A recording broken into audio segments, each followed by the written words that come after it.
अध्याय 12 की प्रश्नावली 12.1 का सवाल समझाते हैं, जो कि पेपर में हमेशा ही सवाल आता रहता है, जो कि बहुत फेमस सवाल है।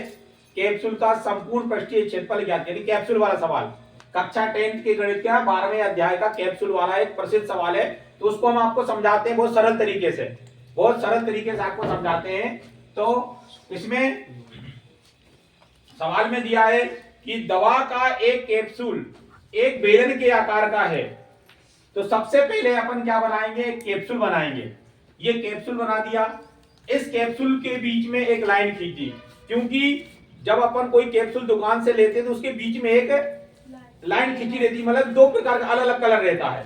तो या उसी प्रकार से अपने यहाँ पर एक लाइन खींच दी। तो कैप्सूल के बीच में लाइन खींचने से कैप्सूल दो भागों में बंट गया। तो कैप्सूल जब दो भागों में बंट गया तो उसके अंदर कितने गोले प्राप्त हो गए, दो अर्धगोले हो गए।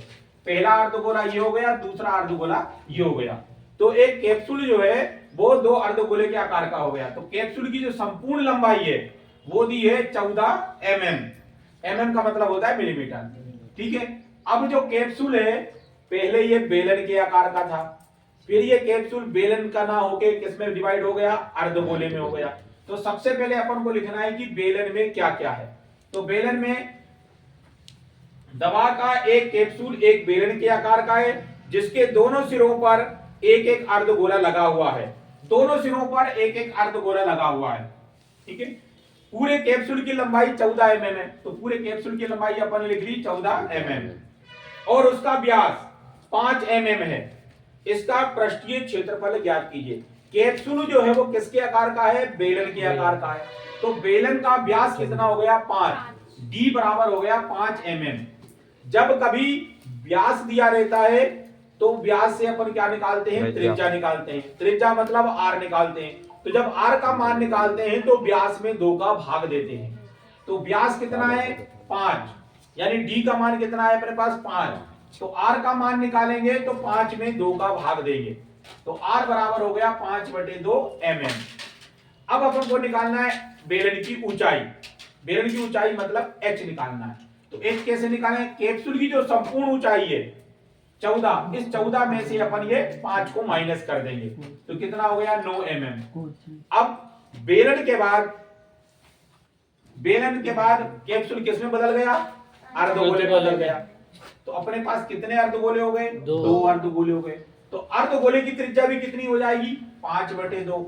जो बेलन की त्रिज्या है वही अर्धगोले की त्रिज्या हो जाएगी, ठीक है। अब अपन सवाल को हल करते हैं। कैप्सूल का संपूर्ण पृष्ठीय क्षेत्रफल निकालते हैं। तो कैप्सूल का संपूर्ण पृष्ठीय क्षेत्रफल निकालने के लिए अपने पास 2 चीजें हैं, एक तो है बेलन और फिर है अर्धगोला। क्योंकि कैप्सूल पहले बेलन था, फिर क्या बन गया, अर्धगोला हो गया, ठीक है। तो अपन यहां लिखेंगे बेलन का CSA। CSS का मतलब यह कर्व्ड सरफेस एरिया, अर्थात वक्र पृष्ठीय क्षेत्रफल। इसी प्रकार 2 अर्धगोलों का CSA।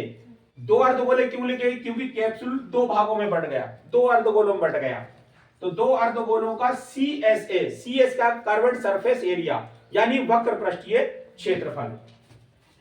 तो अपन हिंदी में भी लिख सकते हैं को, नहीं तो इंग्लिश में शॉर्टकट में अपन CSA लिख सकते हैं। तो बेलन का CSA का फार्मूला होता है 2πRh, और अर्धगोले के CS का फार्मूला होता है 2πr²। ये 2 कहां से आया, क्योंकि अपने पास कितने अर्धगोले हैं, 2 अर्धगोले हैं। तो यहां पर पाई का मान मत रखो, पाई का मान अपन अंत में रख देंगे, क्योंकि पाई का मान लास्ट में रखेंगे सवाल बिल्कुल सरल हो जाएगा। तो 2 का 2 लिखिए, पाई का पाई लिखिए, इनटू r का मान है अपने पास 5/2। तो r का मान 5/2 लिख लिया। h का मान कितना है, 9 लिख लिया, प्लस 2 का 2 में गुणा करिए हो जाएगा 4, पाई का पाई, r का मान कितना है 5/2, फिर 5/2। 2 बार क्यों लिखा, क्योंकि r पे 2 की घात है, यानी r² है, यानी कि r को अपन को 2 बार लिखना है। तो r का मान कितना है 5/2, तो 5/2 को अपन ने 2 बार लिख दिया। अब इसको अपन कैंसिल करते हैं, काटते हैं। 2 से 2 कट गया तो क्या बचा, पाई। पाई का 5 में गुणा करो, 5 का 9 में गुणा करो, तो हो गया 45 पाई। 9 पंजे 45 पाई। इसी प्रकार 2 से 4 को डिवाइड कर दो, काट दो, 2 दूनी 4, और इस 2 से ये 2 कैंसिल हो गया। 5 का 5 में गुणा करके 25, और ये पाई 25 पाई। इसको काटने पर आ गया 45 पाई, इसको काटने पर आ गया 25 पाई। अब 45 पाई और 25 पाई को अपन जोड़ देंगे, हो जाएंगे 70 पाई। फिर पाई का मान रख दो 22/60। फिर 7 से 70 को अपन काट देंगे, डिवाइड कर देंगे। 7 से 70 को काटेंगे कितनी बार कटेगा? 10 बार कटेगा। 7 एकम 60। अब इनटू में कितना आ गया? 22। 22 का 10 में गुणा करेंगे तो कितना हो जाएगा? 220 mm। और स्क्वायर क्यों लगाएं? क्योंकि जब भी कभी किसी भी चीज का पृष्ठीय क्षेत्रफल ज्ञात करते हैं तो 2 की घात लगाते हैं, आयतन ज्ञात करते हैं तो 3 की घात लगाते हैं। तो ये आपका एक फेमस सवाल था कैप्सूल वाला, जो कि बहुत कठिन विधि से करवाया गया है। मैंने आज आपको इसको सरल तरीके से बता दिया है। ठीक है, तो आया आपको समझ में आज?